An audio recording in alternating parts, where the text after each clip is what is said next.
السلام علیکم محترم ناظرین، میں عظیم احمد عباس QK اسپیڈ نیوز میں آپ کا خیر مقدم کرتا ہوں۔ پڑوسی ملک پاکستان کے اسلام آباد میں پہلا بین الاقوامی مقابلہ حسن قرات شروع ہو چکا ہے، جہاں OIC کے 40 سے زائد ممالک کے قراء کرام ایک ہی چھت کے تلے قرآن مجید کی تلاوت کر رہے ہیں۔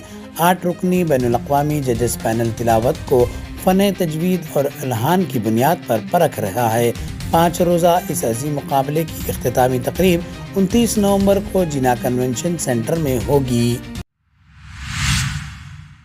غزہ کی صورتحال تیزی سے بگڑ رہی ہے، کیونکہ اسرائیل جنگ بندی کی کھلی خلاف ورزیاں جاری رکھے ہوئے ہیں۔ اپنے گھروں کو لوٹنے والے ہزاروں فلسطینی ایک بار پھر بے گھر ہو رہے ہیں۔ ہیومن رائٹ واچ کے مطابق اسرائیل 32,000 فلسطینیوں کو مختلف کیمپس میں ڈھکیل رہا ہے، جبکہ مغربی کنارے میں 1967 کے بعد سب سے بڑی بے دخلی مہم جاری ہے۔ اقوام متحدہ بھی تصدیق کر چکا ہے کہ ہزاروں گھروں کو مسمار کیا گیا ہے۔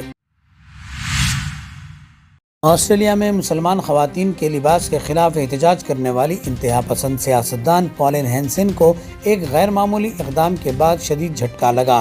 مکمل برقع پہن کر سینٹ میں داخل ہونے پر انہیں 1 ہفتے کے لیے پارلیمنٹ سے معطل کر دیا گیا۔ مسلم اراکین پارلیمنٹ نے ان کے عمل کو نسل پرستانہ اور توہین آمیز قرار دیا، جبکہ سینٹ نے واضح اکثریت سے ان کی سرزنش کی قرارداد منظور کر لی۔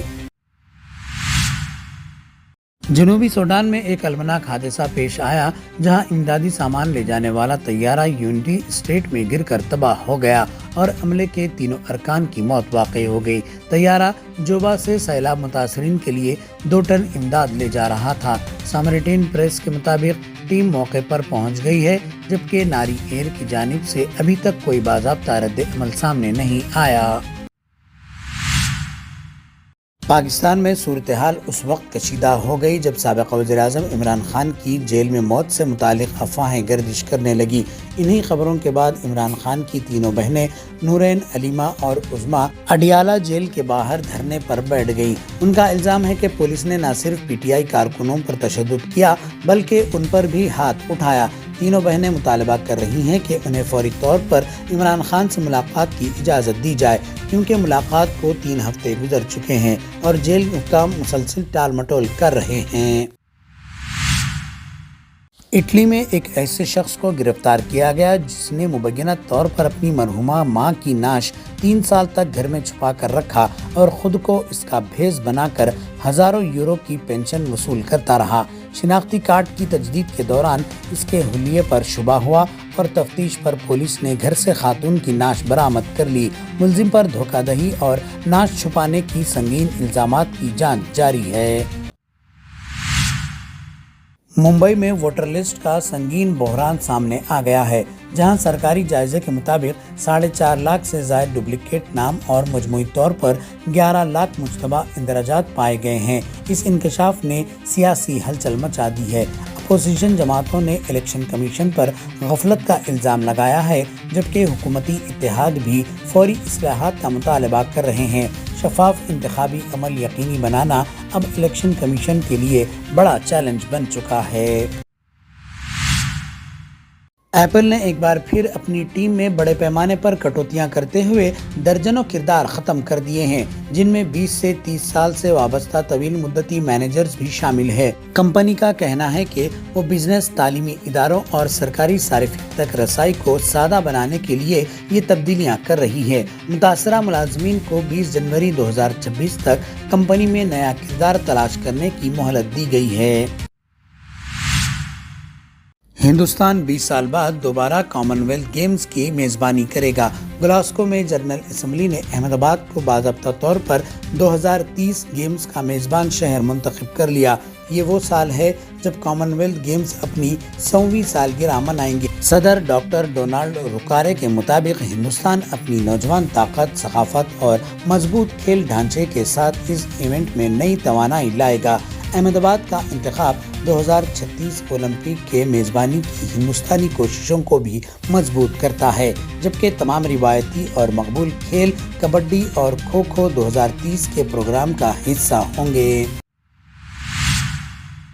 دہلی میں بڑھتی ہوئی آلودگی کے خلاف علامتی احتجاج۔ دہلی کانگریس کے رہنماؤں نے اپنی پریس کانفرنس آکسیجن ماسک پہن کر شروع کی۔ ان کا کہنا تھا کہ قومی دارالحکومت کی خراب ہوا کے لیے ریاستی اور مرکزی دونوں بی جے پی حکومتیں ذمہ دار ہیں۔ اس احتجاج نے حکومت کی ناکامی پر سخت سوالات کھڑے کر دیے ہیں۔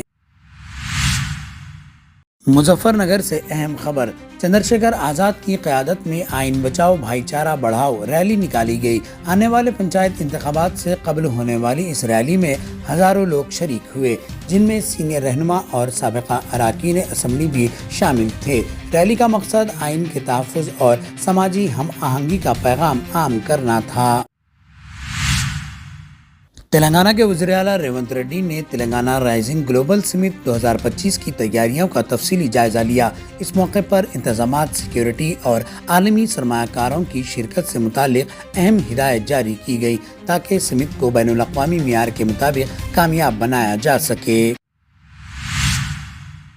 محبوب آباد جا رہی RTC بس میں شراب کے نشے میں دھت 2 افراد نے تماشا کھڑا کر دیا۔ ورنگل کے قریب بس نرسمپیٹ اسٹاپ پر پہنچی تو وہ اترنے کے بجائے سوئے رہے، جس پر کنڈکٹر نے انہیں جگایا۔ نشے میں دونوں شرابیوں نے ڈرائیور اور کنڈکٹر کو دھمکیاں دی اور حملہ کر دیا اور دعویٰ کیا کہ نرسمپیٹ کانگریس MLA دنتی مادھوا ریڈی ہمارے بڑے بھائی ہیں۔ حیدرآباد پولیس نے ایک بڑے سائبر کرائم نیٹ ورک کا پردہ فاش کر دیا، جو آٹو ڈرائیوروں اور ڈیلیوری ورکروں کو اسکیم کے لیے میول ایجنٹ بناتا تھا۔ گروہ نے معصوم لوگوں کے آدھار اور پین کارڈ استعمال کر کے 127 جعلی بینک اکاؤنٹس کھلوائے، جن کے ذریعے 24 کروڑ روپے کی ٹرانزیکشن ہوئی۔ پولیس نے 8 ملزمان گرفتار کر لیے، جبکہ 3 ملزم ابھی فرار بتائے جا رہے ہیں۔ حیدرآباد کا علاقہ فلم نگر پولیس نے ایک جعلی IAS اور IPS افسر کو گرفتار کر لیا، جو دھوکہ دہی، جعلسازی اور بھتہ خوری میں ملوث تھا۔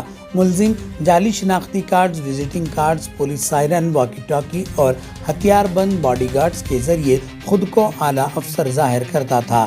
ملزم جعلی سرکاری دستاویزات استعمال کر کے جم کے MD سے 10.5 لاکھ روپے لوٹ لیے۔ پولیس نے شہریوں سے اپیل کی ہے کہ ایسے جعلی افسران سے ہوشیار رہیں اور مشکوک سرگرمی کی فوری اطلاع دیں۔ آپ دیکھ رہے تھے QK اسپیڈ نیوز۔ اپنے دوست عظیم احمد عباس کو دیجیے اجازت۔ لیٹسٹ اپڈیٹ کے لیے ہمارے چینل کو لائک، شیئر، سبسکرائب کرنا نہ بھولیں۔